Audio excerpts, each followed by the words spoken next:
Top quality और consistent performance के लिए सिर्फ सिल्वर पंप्स। टॉप क्वालिटी और कंसिस्टेंट परफॉर्मेंस के लिए सिर्फ सिल्वर पंप्स, नाम याद रखना। यंदाच्या हंगामात चांगला पाऊस झाल्यामुळे कांद्याचं उत्पादन जास्त वाढेल अशी एकूणच शक्यता लक्षात घेता कांद्याच्या निर्यातीला आता सबसिडी द्यावी अशा पद्धतीची मागणी पुढे येऊ लागली आहे। कांदा उत्पादक संघटनेचे राज्याध्यक्ष भारत दिघोळे आपल्यासोबत काय नेमकी मागणी आहे आणि काय त्याला रेफरन्स तुम्ही देता आहात? हे तुमचा अतिशय महत्त्वाचा प्रश्न आहे।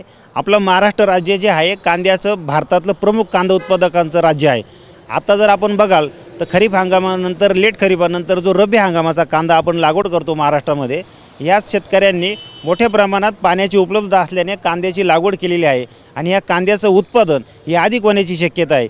दरवर्षीचा विचार जर केला तर ह्या वर्षी अधिकची लागवड झाल्यामुळे उत्पादन जास्त प्रमाणात होणार आहे आणि अधिकचं उत्पादन जोपर्यंत इतर देशांमध्ये त्या कांद्याची निर्यात होत नाही, जास्त कांदा निर्यात होत नाही, तोपर्यंत त्याला दर मिळणार नाही। आणि ह्या दर घसरणीची आता जी संभाव्य दर घसरण शेतकऱ्यांना आणि संघटनेला पुढे दिसते, तर ती दर घसरण जर होऊ द्यायची नसेल, शेतकऱ्यांचं आर्थिक हित साधायचं असेल, तर केंद्र सरकारने आता विद्यमान जे कांद्याचं निर्यात शुल्क आहे जे 20% आहे ते तत्काळ हटवावे आणि कांदा जास्तीत जास्त निर्यात होण्यासाठी निर्यातीवर सबसिडी देण्याची वेळ आली आहे। कारण मागील कालावधीमध्ये सरकारने 40% निर्यात शुल्क असेल, निर्यातीवरचं MEP असेल, किमान निर्यात मूल्य आणि निर्यात बंदी थेट ह्या वेगवेगळ्या बंधनामधून निर्बंधामधून सरकारने कांद्याच्या पिकाच्या माध्यमातून कोट्यवधी रुपयाचा महसूल आणि टॅक्स जमा केलेला आहे। तो आता इथं ह्या शेतकऱ्यांसाठी त्याचा वापर करण्याची गरज येऊन ठेपली आहे। तर केंद्र सरकारने हे कांद्याचं अधिक होणारं जे उत्पादन आहे याच्या पार्श्वभूमीवर आता निर्यात शुल्क शून्य करावं आणि निर्यातीला सबसिडी द्यावी, ही आमची कांदा उत्पादकांची प्रमुख मागणी आहे। गेल्या अनेक महिन्यांपासून तुमची मागणी आहे की निर्यात शुल्क शून्यावर करावं,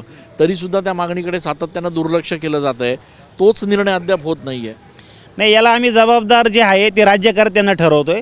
कारण असं आहे की ज्यावेळेस सत्ताधारी काही शेतकऱ्यांवरती किंवा नागरिकांवरती अन्याय करतात, या अन्यायाला वाचा फोडण्याची ते प्रश्न जे असतील शेतकऱ्यांचे, त्या प्रश्नांची सुटका करण्याची, सोडवणूक करण्याची जबाबदारी सरकारकडे जबाबदारीने मांडण्याची, प्रश्न मांडण्याची जबाबदारी विरोधी पक्षांची आहे।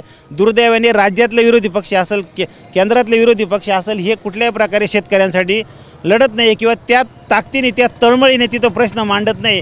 याचे नक्की त्याच्यामुळे शेतकऱ्यांचे जे आहे ते हालापेष्टा होत आहे। पण आपण या संदर्भात आता नेमकं कम्युनिकेशन कोणाशी करताय, नेमके आपण संपर्क करताय का, आपली मागणी कोणाकडे मांडताय? नेमकी निर्यात शुल्क हटवावे, तत्काळ हटवावे याची सातत्याने जी मागणी आम्ही विद्यमान खासदार असतील, राज्यातले आमदार असतील, मंत्री असतील, केंद्रीय मंत्री असतील यांच्यापर्यंत या संदर्भातला लेखी आणि तोंडी पाठपुरावा झालेला आहे। त्यामुळे आता यांची जबाबदारी आहे की केंद्र सरकारने हे 20% जे निर्यात शुल्क आहे हे तत्काळ शून्य करावे। त्याच्याही पुढे जाऊन आमची मागणी असेल आता की अधिकचं कांदा उत्पादन होणार आहे, हा दावा जो आम्ही करतोय हा पूर्णपणे सत्य आहे आणि याच्यामध्ये अधिकच्या कांदा उत्पादनामधून जो दर घसरणीचा आम्हाला संभाव्य धोका दिसतोय तो जर टाळायचा असेल तर केंद्र सरकारने अगदी निर्यातीवर आता सबसिडी देण्याची वेळ आलेली आहे। खूप खूप धन्यवाद। तर संभाव्य धोका जो आहे तो टाळण्यासाठी सरकारनं निर्यात शुल्क शून्यावर आणावं आणि त्यासोबतच जे निर्यात होईल त्याला जास्तीत जास्त चालना देऊन त्याला सबसिडी द्यावी अशा पद्धतीची मागणी आता शेतकरी संघटनांकडून होती आहे।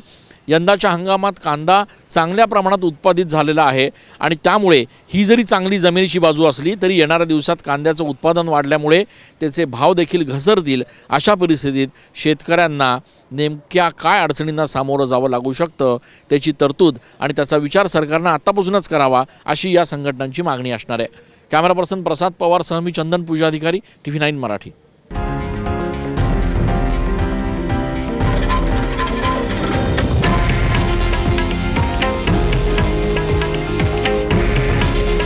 हे आहे देशातील नंबर 1 न्यूज नेटवर्क आणि आपण पाहत आहात TV9 मराठी।